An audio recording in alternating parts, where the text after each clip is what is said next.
આજના વ્લોગની શરૂઆત થાય છે ઉઠવાની સાથે અને બ્રશ કરવાની સાથે અને મેં છે ને બાથરૂમમાં આ મિરર લગાવ્યો છે. જો કે થોડાક દિવસથી કેવો લાગે છે કોમેન્ટ કરીને જણાવજો. અને આજે તો ભાઈ રજાનો દિવસ હતો એટલે હું થોડીક લેટ જ ઉઠી હતી. બસ ઉઠીને ફ્રેશ થઈ અને વળી પાછો છે ને મેં મસ્ત ચા બનાવ્યો. અને આજે રજાનો દિવસ હોય એટલે છે ને નાસ્તો કંઈક આ રીતનો હોય સૂકો. બસ ચા, ટોસ, પૂરી, ગાંઠિયા એવો બધો નાસ્તો હતો અને મસ્ત સવારના પોરમાં તારક મહેતા એન્જોય કરતા કરતા નાસ્તો કર્યો.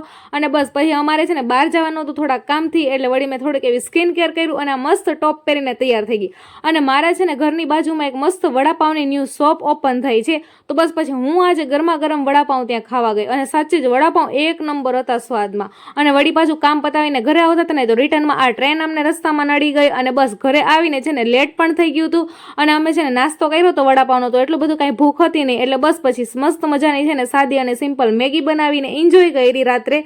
અને કંઈ નહીં, બ્લોગ પસંદ આવે તો like, share, subscribe. Har Har Mahadev.